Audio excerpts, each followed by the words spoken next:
एक काळ होता, समोरून एखादा ग्रस्त आला की आम्ही विचारायचो कस काय, बरं आहे का? पुढचा म्हणायचं आमचं कशाचं बरं, तुमचंच बरं आहे. त्या काळात आपल्याला बरं वाटत नव्हतं. मात्र आता काळ इतका बदललाय, आता आपलं तर आपल्याला बरं वाटतच नाही, पण पुढच्याचं अजिबातच बरं वाटत नाही. म्हणजे रस्त्यानं चालता चालता खड्ड्यात पडलो तर पुढच्याला सांगणार नाही जपून चाल, पुढं खड्डा आहे. आपण तिथंच उभा राहणार, पुढचा कसा पडतोय ते बघणार, पडल्यावर त्याला म्हणणार मी पण असाच पडलेलो, ये शेजारी तिसरा कसा पडतोय बघू. म्हणजे शेजारनं किरणा मालाचं दुकान टाकलं की आम्ही सुद्धा किरणा मालाचंच दुकान टाकणार, बुडलो तर दोघं बुडू पण तुला वर येऊ देणार नाही. ही जी अलीकडची आमची मानसिकता आहे, त्या मानसिकतेतनं बाहेर पडत आपल्या समाजातला प्रत्येक जण वर आला पाहिजे असं वाटणारी माणसं तयार होत आहेत. ही समाजाच्या प्रगतीची आणि विकासाची सगळ्यात महत्वाची नांदी आहे. आम्ही येता येता मगाशी वाचनालयाचं उद्घाटन केलं, अनेक पुस्तकं तिथं ठेवली. खरं तर पुस्तकांनी मस्तक सुधारतं, आणि सुधारलेलं मस्तक कुणाचं हस्तक तर होत नाहीच, पण लाचारीनं कुणा पुढे नतमस्तक सुद्धा होत नाही. ही सगळ्यात महत्वाची गोष्ट आहे. जी जी माणसं मोठी झाली त्यांच्या मोठेपणाचं त्यांनी एकच कारण सांगितलं की आम्ही पुस्तकं वाचली, अफाट पुस्तकं वाचली. 10वीच्या परीक्षेमध्ये प्रथम क्रमांक आल्यावर परळच्या चाळीत डॉक्टर बाबासाहेब आंबेडकरांचा सत्कार ठेवला, आणि त्यावेळी कृष्णाजी अर्जुन केळुस्कर प्रमुख पाहुणे होते. कृष्णाजी अर्जुन केळुस्करांनी त्यावेळी भीमराव आंबेडकरांना गौतम बुद्ध नावाचं पहिलं पुस्तक भेट म्हणून दिलं. डॉक्टर बाबासाहेब आंबेडकर असं लिहितात की त्यावेळी माझ्या हातात जर ते पुस्तक पडलं नसतं तर भारतीय राज्यघटनेचा शिल्पकार म्हणून मी कधीच उभा राहू शकलो नसतो. ही सगळ्यात महत्वाची गोष्ट आहे. एक पुस्तक हाताशी पडतं आणि मोहनदास करमचंद गांधी यांचा महात्मा होण्याच्या दिशेने प्रवास सुरू होतो. ही सगळ्यात महत्वाची गोष्ट आहे. एक पुस्तक तुमच्या आयुष्यात अफाट क्रांती करू शकतं, तुम्हाला बदलून टाकू शकतं, तुम्हाला प्रेरणा देऊ शकतं, तुम्हाला पुढं पुढं पुढं विलक्षण पुढे घेऊन जाऊ शकतं. हे सगळ्यात महत्वाचं आहे. मला आताच्या काळामध्ये हे वाचनालय, ही पुस्तकं फार महत्वाची वाटतात, कारण हल्ली माणसं वाचत नाहीत. ही आमची सगळ्यात मोठी अडचण आहे. आता व्हॉट्सअपचं सैन्य फेसबुकच्या भिंती लढवत इन्स्टा आणि ट्विटरवरनं तोपगोळे सोडण्यात मग्न आहे. ही आमची अलीकडची अडचण आहे. खरं तर आता वडीलच मोबाईल मध्ये गुंग असतात, त्यामुळे पोरग पुस्तक घेऊन कसं बसेल हा सगळ्यात मोठा चिंतनाचा विषय आहे. नवी पिढी आपलं अनुकरण करणारी असते, आपण जसे वागतो तशीच ती घडते. ही सगळ्यात मोठी गोष्ट आहे. त्यामुळे आपण काय वाचतो आहोत याचं चिंतन आणि मंथन आता झालं पाहिजे. एक अत्यंत श्रीमंत गडगंज असणारी स्त्री होती, प्रचंड पैसा होता, आणि प्रचंड पैसा असल्यामुळं कामच काही नव्हतं, करायची गरजच नव्हती, त्यामुळे वेळही अफाट होता. आणि मग या मॅडम काय करायच्या, रोज सकाळी गाडी बाहेर काढायच्या, ड्रायव्हरला सोबत घ्यायच्या, पैशाला बॅग भरायच्या आणि मोठमोठ्याला मॉल मध्ये स्टॉल मध्ये जाऊन खरेदी करत बसायच्या. पैसा अमाप आहे, वेळ अमाप आहे, दोन्ही घालवायचा आहे, घालवावं कुठं असा प्रश्न त्यांना पडायचा. आणि तासोन तास त्या खरेदी करत बसायच्या. एके दिवशी एका मॉल मध्ये त्या महिला गेल्या, खरेदी करत राहिल्या. 2-2.5 तासानंतर त्या परत आल्या, गाडी जवळ पोहोचल्या. गाडीच्या काचेवर त्यांनी टकटक केलं, पण ड्रायव्हर पुस्तक वाचण्यात मग्न होता. त्या मॅडमना काही कळेना, त्यांनी परत जोरात हाका मारल्या. तो ड्रायव्हर पुस्तक वाचण्यात मग्न आहे, त्यांना परत काही कळेना. शेवटी पुढे गेल्या, काचेवर हात फिरवला, तो ड्रायव्हर पुस्तक वाचण्यात मग्न आहे. शेवटी जोरात त्यांनी दार आपटलं. त्यावेळी तो ड्रायव्हर भानावर आला, पुस्तकातनं नजर त्यानं बाजूला काढली, दार उघडलं, मॅडमला बसवलं, सामान ठेवलं. त्या मॅडम गाडीत बसल्या. ड्रायव्हरला वाटलं आता मॅडम चिडणार, संतापणार. पण गाडी सुरू झाल्यावर त्या मॅडमने त्या ड्रायव्हरला प्रश्न विचारला, तू इतका मग्न होतास, मी इतक्या हाका मारल्या, इतक्या वेळा तुला त्या पुस्तकातनं बाहेर काढायचा विचार केला, तरी तू त्यातनं बाहेर पडला नाहीस, तू काय करतोयस? तू एवढा मग्न कशात झालायस की तुला काळ वेळेचं सुद्धा भान नाही, आजूबाजूला काय चालतंय त्याच्याकडे तुझं लक्ष नाही, असं काय आहे यात? तो ड्रायव्हर म्हणाला, या पुस्तकात जीवनाचं सार आहे. जेव्हा जेव्हा मला वेळ मिळतो तेव्हा तेव्हा मी पुस्तक काढून बसतो आणि पुस्तकं वाचत राहतो. पुस्तकं वाचता वाचता मला सगळं विसरायला होतं. बस मला ज्ञान मिळतं, माहिती मिळते, समाधान मिळतं, शांती मिळते. त्या मॅडमनी विचारलं, अरे त्याच्याच शोधात तर मी आहे. मी खरेदी करत 2-2 तास का घालवते? माझ्याकडे वेळ भरपूर आहे, पैसा भरपूर आहे, पण समाधान नाही, शांती नाही, ज्ञान नाही. हे कुठे मिळतं पुस्तक? चल मला तिथं घेऊन चल. त्या ड्रायव्हरनं त्या मॅडमना एका पुस्तकाच्या लायब्ररीमध्ये घेऊन गेला, आणि या मॅडमनी त्या लायब्ररीमधनं प्रचंड मोठी पुस्तकं खरेदी केली. गाडी पुस्तकांनी भरली आणि ती घरी आली. त्या दिवसापासून त्या मॅडमनी फक्त आणि फक्त पुस्तकं वाचायला सुरुवात केली. आता त्यांना वेळ पुरत नव्हता. आता कुठे जाऊन काय करावं याची गरज पडत नव्हती. त्या अखंडपणे फक्त वाचत राहिल्या. आता खरेदीला बाहेर पडायच्या त्या फक्त पुस्तकं खरेदी करायला. अखंडपणे त्यांचं वाचन चालू झालं. काळ काळ काळ सरत राहिला. एके दिवशी त्यांच्या घराच्या दारावर टकटकचा आवाज झाला. या वाचनात मग्न होत्या. बराच वेळ दार वाजत राहिलं. शेवटी वैतागून उठल्या. दार उघडलं. दारात कुणीतरी अनोळखी होता. त्या मॅडमने विचारलं, कोण हवाय? तो दारातला व्यक्ती म्हणाला, तुम्ही हवे आहात. मी तुम्हाला न्यायला आलोय. अहो पण तुम्ही कोण? मी यमराज. या पृथ्वी तलावरचं तुमचं आयुष्य संपलंय. मी तुम्हाला न्यायला आलोय. चला. त्या मॅडम म्हणल्या, वेडायस का काय? काल तर 40 पुस्तकं घेऊन आली, आताशी 5च संपलीत. अजून 35 वाचायची शिल्लक आहेत आणि कुठे घेऊन चला? पुस्तकं वाचल्याशिवाय मी तुझ्या बरोबर येणार नाही. मला उरलेली नवीन आणलेली सगळी पुस्तकं वाचू दे, मग मी तुझ्या बरोबर येते. मला येताच येणार नाही. यमराज म्हणला, असं असतं का कुठं? मी न्यायला आलोय, संपलाय तुमचा काळ, चला बरोबर. मी येणार नाही. त्या मॅडम ऐकायलाच तयार नाही. मग करू काय मी? थांब, माझी पुस्तकं वाचून होईपर्यंत इथंच थांब. पुस्तकं वाचून झाली की मी येते तुझ्या बरोबर. शेवटी यमराजाचा नाईलाज झाला. मला ठीक आहे, बसतो इथं, वाचा तुमचं काय ते उरकान, चला पटकन.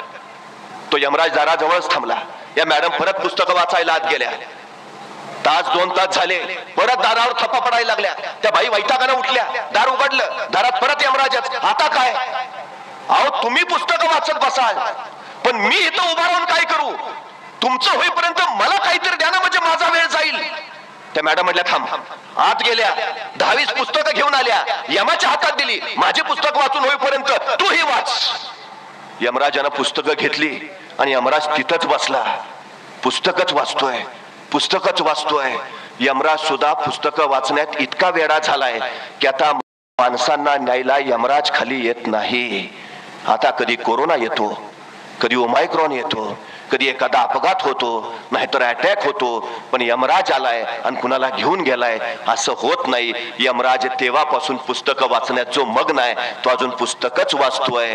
गोष्ट साधी आहे, हसण्यावर नेण्यासारखी आहे, पण याच्यातला अर्थ इतका मोठा आहे की ज्याच्या हातात पुस्तक आलं त्याचं मस्तक कुठल्याही प्रश्नात अडकत नाही. ही सगळ्यात महत्वाची गोष्ट आहे. सुधारायचं असेल, घडायचं असेल, वाढायचं असेल, बहरायचं असेल, फुलायचं असेल, तर पुस्तकांनाच आपले संगाती बनवा, कारण तेच तुमच्या आयुष्याला आकार देऊ शकतात. ही सगळ्यात महत्वाची गोष्ट आहे. या फाउंडेशनचं मी मनपूर्वक अभिनंदन त्यासाठी करतो की आपण वाचनालय सुरू केलं. ही सगळ्यात आणि सगळ्यात महत्वाची गोष्ट आहे. हे सगळ्यात गरजेचं आहे, कारण याच्यातूनच आपली मुलं घडतील, याच्यातूनच उद्याची पिढी घडेल, याच्यातूनच विचार निर्माण होतील, याच्यातूनच संस्कार तयार होतील आणि संस्कारातूनच उद्याच्या पिढ्या घडत जातील. हे सगळ्यात आणि सगळ्यात महत्वाचं आहे. खरं तर एज्युकेशन हा 3 लॅटिन शब्दांपासून बनलेला शब्द आहे. एज्युकेरे, एज्युकेअर आणि एज्युकेशन म्हणजे विद्यार्थ्यांमधले सुप्त गुण शोधणं, त्या सुप्त गुणांचं संवर्धन करणं आणि त्यांना योग्य व्यासपीठ मिळवून देणं. या 3 क्रिया जिथं घडतात त्याला शिक्षण असं म्हटलं जातं. पण दुर्दैवानं अलीकडच्या शिक्षण पद्धतीमध्ये आम्ही विद्यार्थ्यांमधले सुप्त गुण खरंच शोधतो का, त्या सुप्त गुणांचं संवर्धन करतो का आणि त्याला योग्य व्यासपीठ मिळवून देतो का, हा सगळ्यात मोठा चिंतनाचा विषय आहे. वाचलं पाहिजे, वाचत राहिलं पाहिजे. त्याच्यातून विचार तयार होतात, विचारातून आचार घडतात. पण या वाचनाला एक शिस्त हवी. शिस्तीतनं तुम्हाला जे बनायचं आहे त्याची दिशा कळायला हवी, ती मिळायला हवी. यासाठी अभ्यासक्रमाचा आराखडा आखण्यात आला आणि मग तुम्हाला कुठं जायचं आहे यासाठी त्याच पुस्तकांचा एक अभ्यास तुम्हाला देण्यात आला. पण सगळ्यात महत्वाची गोष्ट, आमचं अलीकडचं शिक्षण हे मार्कांपुरतं मर्यादित झालं. उत्तम मार्क पडावेत यासाठी वाचन आमचं झालं, पण शिकावं, ज्ञान मिळवावं यासाठी किती वाचतात हा सगळ्यात मोठा चिंतनाचा आणि महत्वाचा विषय आहे. मानवी जीवनामध्ये पैसा जितका महत्वाचा, विद्यार्थी जीवनामध्ये मार्क तितका महत्वाचा. ही सगळ्यात महत्वाची गोष्ट झाली. पण एक गोष्ट आपण लक्षात घेतली पाहिजे, सगळ्यात महत्वाची गोष्ट आहे की तुम्हाला उत्तम घडता आलं पाहिजे, सर्वोत्तम बनता आलं पाहिजे आणि तुम्ही सर्वोत्कृष्ट झालं पाहिजे. यासाठी तुम्हाला जे जे करता येईल ते तुम्ही केलं पाहिजे. ही सगळ्यात महत्वाची गोष्ट आहे. तुम्ही कोण बनता याच्यामध्ये का अर्थ नाही, तुम्ही काय करता हे फार महत्वाचं आहे. तुम्ही कोण आहात हे महत्वाचं नाही, तुम्ही कोण होणार आहात हे फार महत्वाचं आहे. त्यामुळे सगळ्यात महत्वाची जर कुठली गोष्ट असेल तर आम्ही ठरवलं पाहिजे आम्हाला काय व्हायचं आहे, आम्ही ठरवलं पाहिजे आम्हाला नेमकं काय करायचं आहे, आम्ही ठरवलं पाहिजे आम्हाला नेमकं कुठं पोहोचायचं आहे हे ज्याला कळतं तो तिथं पोहोचतो. ही सगळ्यात महत्वाची गोष्ट. उदाहरणार्थ तुम्ही कोपरगावच्या बस स्टँडवर दिवसभर उभा राहिला, गाड्या येत आहेत, गाड्या जात आहेत. कुणीतरी सायंकाळी विचारलं, अरे दिवसभर बघतोय तू स्टँडवरच उभा आहे, तुला कुठं जायचंय का? गाड्या येत आहेत जात आहेत, तू कुठल्याच गाडीत बसला नाहीस असं का? तो उभा राहणारा म्हटला, मला जायचंय खरं, गाडीची वाट पाहतोय हे खरं, पण कुठं जायचंय हेच माहिती नसल्यामुळं कुठल्या गाडीत बसायचं हाच सगळ्यात मोठा प्रश्न आहे. अनेकांच्या आयुष्यात सगळ्यात मोठी अडचण हीच होते, नेमकं जायचं कुठं हेच माहिती नसल्यामुळं गाड्या येतात आणि गाड्या जातात, आम्ही जागेवरच उभा असतो. ही आमची सगळ्यात मोठी शोकांतिका आहे. बऱ्याच लोकांचं होतं काय की निर्णयच घेता येत नाही, म्हणजे सगळ्यात मोठी अडचण. काय काय लोकांना विचारावं की मग काय काय करायचं ठरवलंय. एखादा सांगतो मला समाजसेवा करण्याची आवड आहे, आम्ही सरळ सांगतो नको येऊस यात. तो का? हे आवडीचं क्षेत्र नाही. कारण आवड आली की तडजोड आली, आणि तडजोड आली की काम संपलं. म्हणजे माणूस सांगत राहतो, मला लहानपणी खूप वाटायचं समाजासाठी काहीतरी करावं, नंतर लग्न झालं आणि मग बायकोचं करता करताच बाकीचं राहून गेलं. नको येऊस यात. हे क्षेत्र आवडीचं नाहीच आहे.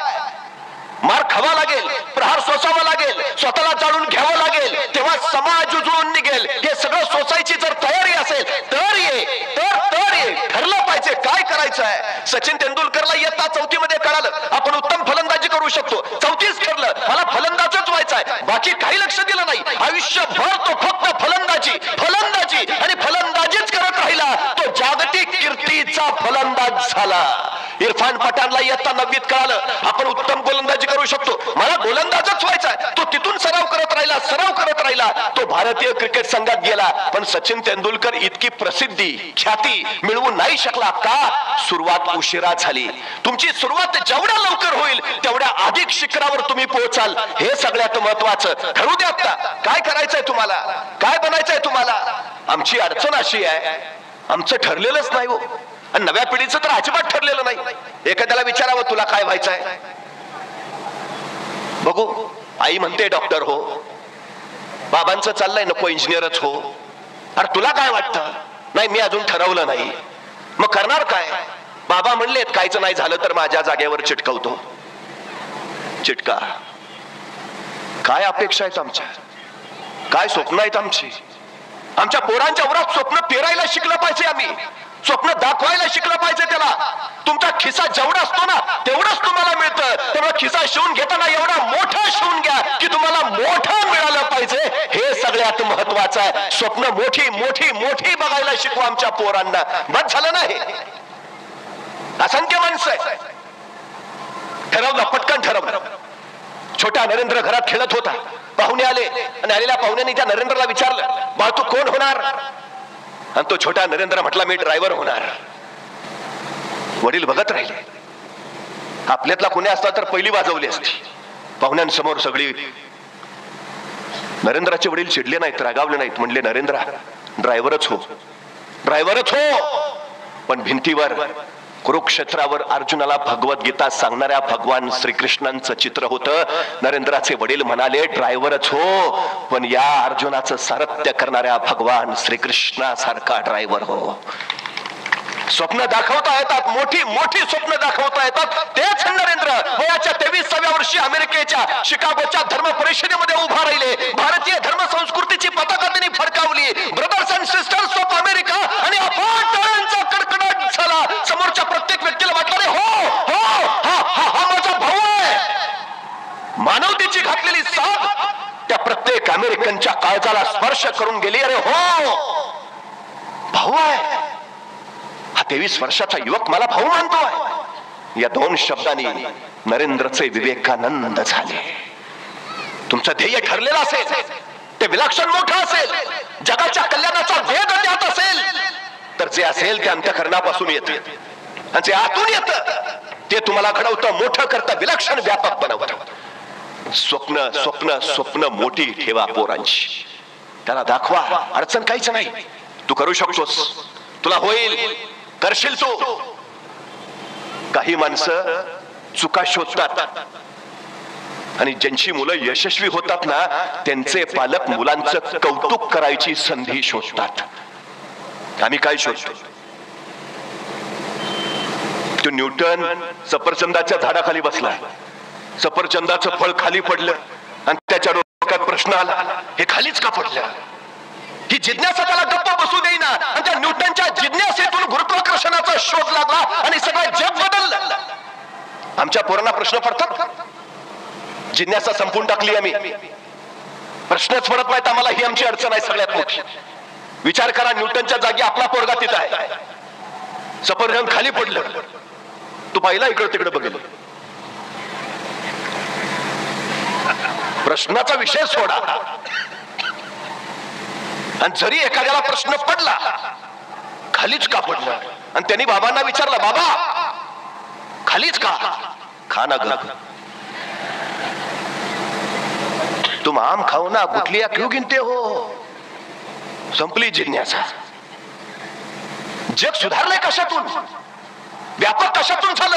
हे शोध कशातून लागले? जिज्ञासेतून. ज्याला प्रश्न पडले त्याने उत्तर शोधली, त्या उत्तरातून विकास झाला. हे सगळ्यात महत्वाचं आहे. छत्रपती शिवाजी महाराजांकडे ही जिज्ञासा होती. सुरतेवर हल्ला केला, इंग्रजांच्या वखारीमध्ये महाराज शिरले. आता या छाप्यामधले मिळवायचंय काय?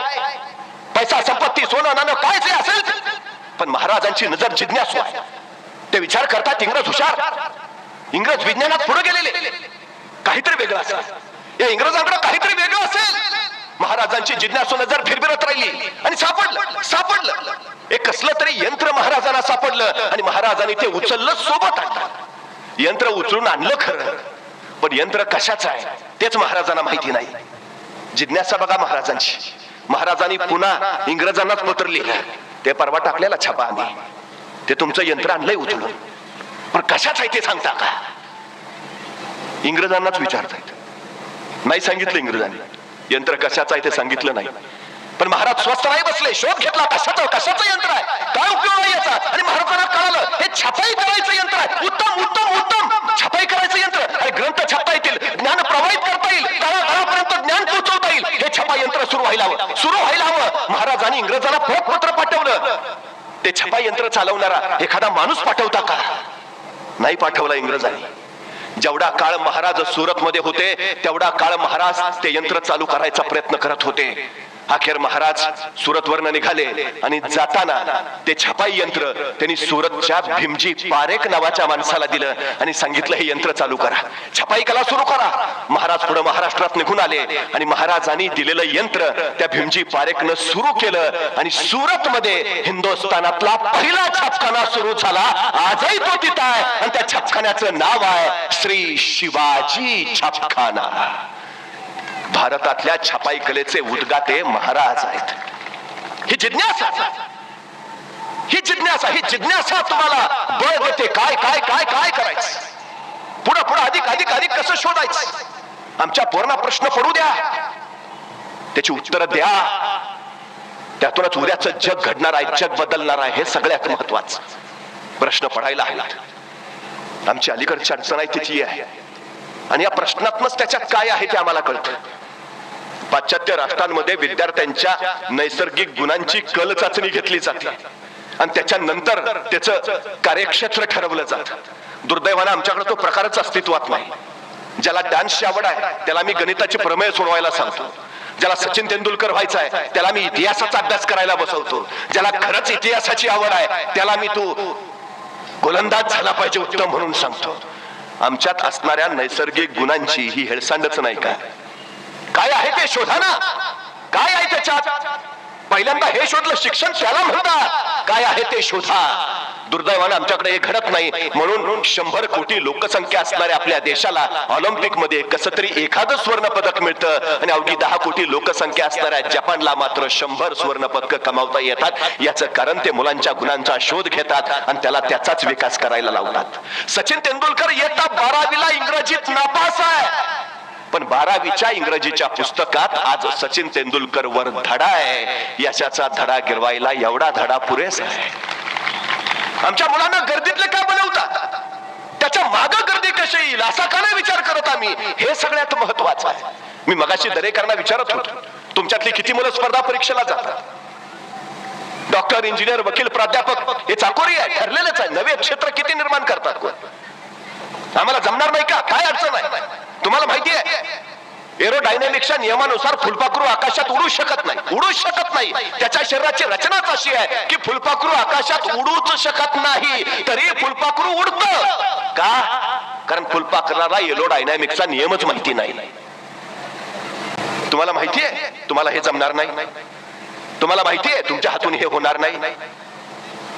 माहिती कशाला करून देतात? आमची अडचण काय माहितीये? आमचा पोरगा काहीतरी नव्या वाटा चोकाळायला लागला, नव्या वाटा. तुला जमणार आहे का ते? आपल्या घराण्यात कुणी केलंय का? कशाला उगाच माहिती आहे? आमच्या मुलाने विचारलं हे करू का? तू गप रे. आपण करतो ना, गप रे. आपण गाढवा गा. विषय संपला. तुम्हाला माहिती आहे महाराष्ट्रातल्या सगळ्या घाट रस्त्यांचे शोध गाढवाने लावलेत. गाढवाकडे अलौकिक गुण आहे. त्याच्या गळ्यात घंटा बांधायचे आणि जंगलात सोडून द्यायचे, आणि त्या घंट्याच्या आवाजाच्या मागे मागे माणसं जात राहायचे. अत्यंत जवळचा मार्ग शोधून काढतं गाढव. सगळ्यात जास्त क्षमता आहे त्याच्यात. सगळ्या घाट रस्त्यांचा शोध गाढवाने लावलाय. मग ज्यावेळी आम्ही आमच्या पोरांना गाढव म्हणतो त्यावेळी त्या गाढवासारखा एक तरी अलौकिक गुण त्याच्यात असेल ना. काय आहे तो? शोधा ना, त्याचा विकास करा ना. जगातलं सगळ्यात श्रीमंत ठिकाण कुठलं? स्मशान. प्रत्येकात काही ना काही अलौकिक गुण आहे, पण आम्हाला पत्ताच लागत नाही. तो तसाच पडून राहतो. चौघांच्या खांद्यावर आम्ही स्मशानात जातो आणि आमच्या बरोबरच तो गुण तिथंच. असे असंख्यांचे असंख्य गुण तिथं पडलेत, ज्यातून जग घडवता आलं असतं, जग सुधारता आलं असतं, पण काही उपयोग नाही. म्हणून जगातलं सगळ्यात श्रीमंत ठिकाण आहे ते. प्रोत्साहन द्या ना, प्रोत्साहन द्या. ज्यांची मुलं जिल्हा पोलीस प्रमुख होतात, ज्यांची मुलं जिल्हाधिकारी होतात, त्यांच्या घरातलं वातावरण तुम्ही कधी बघितलंय? का घडतात तो मुलं त्यांची? आमची का नाही मुलं घडत? प्रेरणा देणं काय प्रकार असतो? अहो, त्यांच्या घरातलं ते मूल उघडं नागडं कपडे न भरताच घरात फिरत असतं. आई चिडत नाही, रागवत नाही, संतापत नाही. त्या मुलाला म्हणते बाळ किती सुंदर दिसता हो तुम्ही. त्या पोराला आश्चर्य वाटतं, शर्ट नाही, चड्डी नाही, आणि आई म्हणते सुंदर दिसता. त्या आईला म्हणता आई खरंच? अहो म्हणजे असे सुंदर दिसता, चड्डी घातल्यावर किती सुंदर दिसाल. ते पोरग पळत जातं, चड्डी घालून येतो. आई आता कसा दिसतो? अहो चड्डी घातल्यावर सुंदर दिसता, शर्ट घातल्यावर किती सुंदर दिसाल. पोरग पळत जातं, शर्ट घालून येतं. आई आता कसा दिसतो? अहो कपडे घातल्यावर एवढे सुंदर दिसता, जराशी पावडर लावली, थोडासा भांग पडला, किती छान दिसाल. पोरग पळत जातं, पावडर लावतं, भांग पडतंय. आई आता कसा दिसतो? तोपर्यंत बाबा आलेले असतात. अहो अख्ख्या धोंडेवाडीत तुमच्या इतकं कुणी देखणं नाही. पोराला आणखी उत्साह येतो, आजूबाजूला जातो, आजूबाजूला मी कसा आहे? अहो कलेक्टर, कलेक्टर आहे माझा. संपला विषय. मुलगा कलेक्टरच. काय करायला करावं? काय लागतं? एक कौतुकाची थाप आमच्या पोराला घडवणारी ठरू शकते. एक कौतुकाची थाप. बळ द्या ना, फक्त प्रोत्साहन द्या, प्रेरणा द्या, बस. काही अडचण नाही. मला सांगा ना, छत्रपती शिवाजी महाराज 12 वर्षाचे आहे. स्वराज्य हे महाराजा शहाजीराजे आणि मासाहेब जिजाऊ यांचं काळी स्वप्न आहे. 3 प्रयत्न केले शहाजीराजांनी, 3ही अपयशी झाले. शिवाजी महाराजांच्या माध्यमातून हा 4था प्रयत्न आहे. आणि ठरलं असं की थोरले पुत्र संभाजीराजे यांनी कर्नाटकात राज्य उभा करावं आणि धाकटे पुत्र शिवाजीराजे यांनी मासाहेब जिजाऊंच्या सोबत पुण्यात राहून महाराष्ट्रातलं राज्य घडवावं. निघाले 12 वर्षाचे शुभाराजे मासाहेब जिजाऊंबरोबर पुण्याकडे. एका पित्यानं काय द्यावं वडिलांना? आपल्या पुत्राला काय द्यावं? माझा आशीर्वाद आहे. कसं घडतं व्यक्तिमत्व, कसं नेतृत्व घडतं, कसं कर्तृत्व घडतं? एक पिता काय सांगतोय पुत्राला? 12 वर्षाचा आहे पुत्र. त्यावेळी शहाजी राजांनी स्वतः तयार केलेली एक मुद्रा शुभाराजांच्या हातावर ठेवली. हे घडवायचंय तुम्हाला, स्वप्न दिलं, महत्वाकांक्षा दिली. काय करायचंय तुम्हाला? हे विश्वास किती आहे पित्याला? माझा पुत्र हे करेल, करणारच. काय सांगतात शहाजीराजे मुद्रेतून? प्रतिपाच्या चंद्रलेखेवर मुद्रा वर्देष्णू विश्ववंदिता शहापुरो शिवजातस्य मुद्रा गौरीव राजते. एक पिता स्वप्न पाहतोय, सांगतोय काय? प्रतिपदेच्या चंद्राच्या कलेप्रमाणे तुमचं राज्य वाढत वाढत वाढत जाईल आणि एक दिवस ते विश्वाला वंदनीय होईल. किती खात्री आहे? अजून सुरुवात व्हायची, अजून शिवाजी महाराज पुण्यात पोहोचायचे आणि शहाजीराजे सांगतायत मला खात्री आहे तुमचं राज्य प्रतिपदेच्या चंद्राच्या कलेप्रमाणे वाढत वाढत जाईल आणि एक दिवस ते विश्वाला वंदनीय होईल. बाकीचा विषयच नाही हो. तुम्हाला जमेल का? कराल का? होईल का? शंकाच नाही, अजिबात नाही. तुम्ही विश्वास ठेवा, पिढीवर विश्वास ठेवा, मुलांवर विश्वास ठेवा. बळ वाढवा, करणारच. दिली महत्वाकांक्षा, दिली स्वप्न, दिलं आकांक्षा, दिली. आणखी काय दिलं? एक छोटं मंत्रिमंडळ दिलं शहाजीराजांनी शिवबाराजांच्या सोबत. उद्या तुम्हाला तुमचं मंत्रिमंडळ उभा करायचं आहे. आणि काय दिलं? भगवा ध्वज दिला. तुमच्या उद्याच्या उभा राहणाऱ्या स्वराज्याचा हा दौलत ध्वज बनवा. केवढी खात्री आहे, राज्य उभाच राहणार आहे आणि उभा राहणाऱ्या ह्या राज्याचा दौलत ध्वज हा भगवा ध्वज असणार आहे. पण एक पिता त्याच वेळी आपल्या पुत्राला सांगतोय, पण राजे ध्यानी ठेवा, हा भगवा कुणालाही पेलणं शक्य होत नाही. त्यासाठी मनगटात राग आणि छातीत धग असावी लागते. आम्हाला खात्री आहे तुमच्याची आहे. हा भगवा साधा नाही, हा भगवा भगवान श्रीकृष्णांचा, हा भगवा प्रभू श्री रामचंद्रांचा, हा भगवा रामकृष्ण हरी म्हणत वारीला जाणाऱ्या वारकऱ्यांचा, हा भगवा हर हर महादेव म्हणत रंगावर कोसळणाऱ्या धारकरांचा, हा भगवा त्यागाचा, शौर्याचा, पराक्रमाचा, हा भगवा स्मितेचा, अभिमानाचा आणि स्वाभिमानाचा राजे, हा भगवा भगवा फडकू द्या. एक पिता स्वप्न देतो आणि त्या दिवसापासून शेवटच्या दिवसापर्यंत हा एक पुत्र आपल्या आई वडिलांचं स्वप्न पूर्ण करण्यासाठी स्वतःच्या आयुष्याचं रणांगण करून घेतोय. 35 वर्षात 750 वर्षाचं पारतंत्र्य हटवलंय. 35 वर्षात फक्त जगाच्या पाठीवर अशी क्रांतीच घडली नाही कुठे. 35 वर्षात 750 वर्षाचं पारतंत्र्य हटवलं आणि 6 जून 1674 आपल्या पित्यानं दिलेलं स्वप्न या पुत्रानं पूर्ण केलं. महाराजांचा राज्याभिषेक झाला. घडवता येतं हवंच. मानवी व्यक्तिमत्वाचे अभ्यासक आणि मानववंश शास्त्रज्ञ असं म्हणतात की नुकतंच जन्माला आलेलं एखादं नवजात बाळ तुम्ही आम्हाला आणून द्या आणि त्याला काय बनवायचं ते सांगा, आम्ही बनवून देतो. बनवता येतं, घडवता येतं, हवं ते. मुलं डॉक्टर बनवायचं बनणार, इंजिनियर बनणार, चित्रकार बनणार, खेळाडू बनणार, हवं ते. मातीच्या गोळ्याला जर आकार देता येतो तर जिवंत हाडामांसाच्या गोळ्याला आकार देण्यात अडचण काय आहे? हवं ते घडवता येतं, हवंच. आजूबाजूचं वातावरण, आजूबाजूचे संस्कार, प्रेरणा ते ते ते तसं हवं, बस, बाकी काही नाही. सगळ्यात महत्वाची गोष्ट ती आहे, सगळं आहे, सगळं आहे. शिक्षण म्हणजे काय? एक शिल्पकार दगडातनं सुंदर सुंदर मूर्ती तयार करत होता. विलक्षण असामान्य मूर्ती, माणसं बघायची आणि भारावून जायची. कुणीतरी एकानं विचारलं त्या शिल्पकाराला, अहो या ओबडधोबड दगडातनं तुम्ही इतक्या सुंदर सुंदर मूर्ती कशा काय तयार करता? तो शिल्पकार म्हटला, मी तसं काहीच वेगळं करत नाही, मी फक्त नको तेवढा भाग काढून टाकतो. मूर्ती दगडातच असतात, मूर्ती तर दगडातच असतात, मी फक्त नको तेवढा भाग काढून टाकतो. आमचं शिक्षण काय करतं? आमच्या विद्यार्थ्यांमधला फक्त नको तेवढा भाग काढून टाकतं, मूर्ती आत असतातच. आता काय काय फारच हुशार असतात, नको तेवढा राहू द्या,